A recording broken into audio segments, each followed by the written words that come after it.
Super El Nino నేపథ్యంలో వర్షాభావ పరిస్థితులు అధిగమించేందుకు సర్కారు ప్రత్యేక దృష్టి సారించింది. ఈ ఏడాది ఖరీఫ్ సీజన్లో లోటు వర్షపాతం కొనసాగుతున్న వేళ వ్యవసాయ శాఖ పూర్తిగా అప్రమత్తమైంది.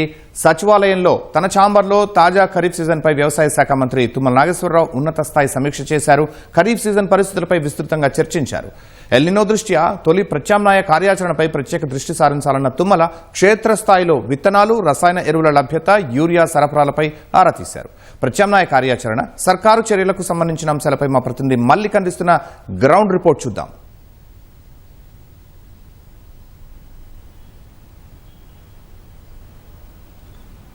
శర్మ, ఈ ఏడాది ఖరీఫ్ సీజన్ సంబంధించి రాష్ట్రంలో పెద్ద ఎత్తున వర్షాభావ పరిస్థితులు నెలకొన్నాయి. ఇటీవల కాలంలో మనం ఎక్కడ చూసినా ఇదే చర్చ వినిపిస్తుంది. సూపర్ ఎల్నినో ఎక్కడ చూసినా ఇదే అంశం. ఈ సూపర్ ఎల్నినో నేపథ్యంలో తీవ్ర వర్షాభావ పరిస్థితులు నెలకొనడమే కాకుండా చాలా చోట్ల కూడా సరైన వర్షాలు లేవు. రాష్ట్ర వ్యాప్తంగా కూడా దాదాపుగా 15% పైగా లోటు వర్షపాతం కనిపిస్తుంది. దాంతో ఫలితంగా రైతులు తమ పంటల సాగును ముందుకు తీసుకెళ్లలేకపోతున్నారు. ప్రధాన ఆహార పంట అయితే తీవ్రమైన సంక్షోభంలో ఉందని చెప్పవచ్చు. దాదాపు 2% మించి కూడా వరి నాట్లు పడలేదు. ఒక్క ప్రధాన వాణిజ్య పంట పత్తి మాత్రమే దాదాపుగా 55% విస్తీర్ణం మేర విత్తనాలు విత్తుకున్న రైతులు. మిగతా పంటల పరిస్థితి కూడా జొన్న, మొక్కజొన్న, ఇతర పంటలకు పరిస్థితి చూస్తే కూడా చాలా చాలా బలహీనంగా ఉందని చెప్పవచ్చు. చాలా చోట్ల పురోగతి పెద్దగా కనిపించడంలో ఈ నేపథ్యంలో రాష్ట్ర ప్రభుత్వం అప్రమత్తమైంది. ఇవాళ మధ్యాహ్నం సచివాలయంలో వ్యవసాయ శాఖ మంత్రి తుమ్మల నాగేశ్వరరావు ఈ అంశంపై సుదీర్ఘంగా చర్చించారు. ఈ సూపర్ ఎల్నినో నేపథ్యంలో ప్రత్యామ్నాయ పంటల ప్రణాళిక సంబంధించి విస్తృతంగా చర్చించారు.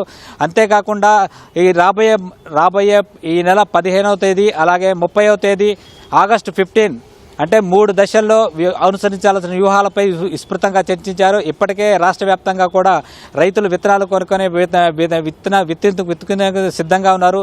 ఈ క్రమంలో సరైన వర్షాలు లేకపోవడం వల్ల రైతుల్లో తీవ్రమైన గందరగోళం, ఆగమే గోచరంగా పరిస్థితి కనిపిస్తుంది. ఈ క్రమంలో విత్తనం నుంచి పంట కొనుగోలు వరకు రైతులకి ఎలాంటి ఇబ్బందులు కలగకుండా ప్రభుత్వ శాఖలని కూడా పూర్తి స్థాయి సమన్వయంతో పనిచేయాలని చెప్పి మంత్రి తుమ్మల నాగేశ్వరరావు ఆదేశాలు జారీ చేశారు. ఈ క్రమంలో ప్రత్యామ్నాయ పంటల ప్రణాళికలో భాగంగా క్షేత్రస్థాయిలో పెద్ద ఎత్తున రైతులను ప్రోత్సహించడం ద్వారా ప్రత్యామ్నాయ పంటల వైపు మళ్లించాలని చెప్పి ఆదేశాలు జారీ చేశారు. అలాగే ప్రధాన ఆహార పంట వరి, అలాగే పత్తి పంటలకు ప్రత్యామ్నాయంగా పూర్తిగా పప్పు ధాన్యాలు, నూనె గింజల పంటలు, చిరుధాన్యాలు వంటి పంటలు ప్రోత్సహించడం ద్వారా తక్కువ కాల వ్యవధి గల రకాలు మాత్రమే సూచిస్తున్నారు. ఇప్పటికే రాష్ట్ర ప్రభుత్వం 7 పంట రకాలు పండించిన రైతులకే బోనస్ వస్తుందని చెప్పి ప్రకటించడంతో ఇంకా అది కూడా ఒక రైతుల్లో పెద్ద చర్చనీయాంశంగా మారింది. ఈ క్రమంలో వ్యవసాయ శాఖ క్షేత్రస్థాయిలో చిన్న వ్యూహాలపై పెద్ద ఎత్తున చర్చ జరిగింది. అలాగే రాబోయే రోజుల్లో అంటే ఈ దాదాపు వాతావరణ శాఖ అంచనాల ప్రకారం జూలై చివరి వరకు కూడా వర్షాలు రాకపోవచ్చు అని చెప్తున్నారు.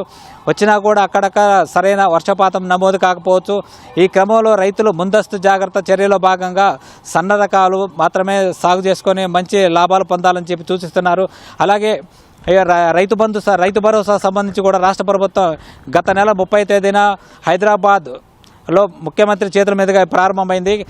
ఆ సమయంలో రాష్ట్ర వ్యాప్తంగా మొత్తం 73,32,000 లక్షల మంది రైతులు ఉన్నారు.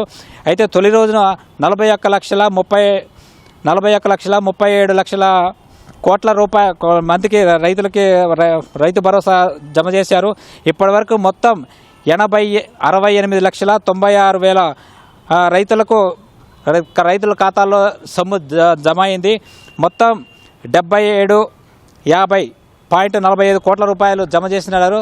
అయితే ఇక రైతులు కేవలం దాదాపు 4 లక్షల మాత్రమే రైతు భరోసా సంబంధించి బ్యాలెన్స్ ఉన్నారు. ఈ మిగతా రైతులకు కూడా త్వరలోనే అంటే దాదాపు రేపు ఎల్లుండిలోనే మొత్తం రైతు భరోసా యొక్క ప్రక్రియ పూర్తి చేస్తామని చెప్పి మంత్రి తుమ్మల నాగేశ్వరరావు చెప్తున్నారు. కనీసం రాబోయే రోజుల్లో దృష్టిలో పెట్టుకొని వర్షాభావ పరిస్థితుల దృష్ట్యా రైతులు స్వల్పకాలిక పంట రకాలు మాత్రమే సాగు చేసుకోవాలని చెప్పి ప్రభుత్వం పదే చెప్తుంది. అవి మాత్రమే సంక్షోభం నుంచి గట్టెక్కిస్తాయని చెప్పి కూడా విశ్వాసాన్ని కల్పించే ప్రయత్నం చేస్తున్నారు. ఇప్పటికే వ్యవసాయ శాఖ ప్రత్యామ్నాయ ప్రణాళిక విడుదల చేసింది. ఆ ప్రణాళికలను రైతులను క్షేత్రస్థాయిలో పెద్ద ఎత్తున ప్రచారం కల్పించడం ద్వారా ఆ వైపు మళ్లించే ప్రయత్నాలు కూడా పెద్ద ఎత్తున సాగుతున్నాయి. ఈ దిశగా రైతులు ముందుకొస్తారని చెప్పి ఆశిద్దాం. రాబోయే సంక్షోభాన్ని ఒక సదావకాశంగా మలుచుకొని రైతులు పూర్తి స్థాయిలో సుస్థిర వ్యవసాయం దిశగా మళ్లుతారని చెప్పి ఆశిద్దాం. Over to you. ధన్యవాదాలు మల్లిక్.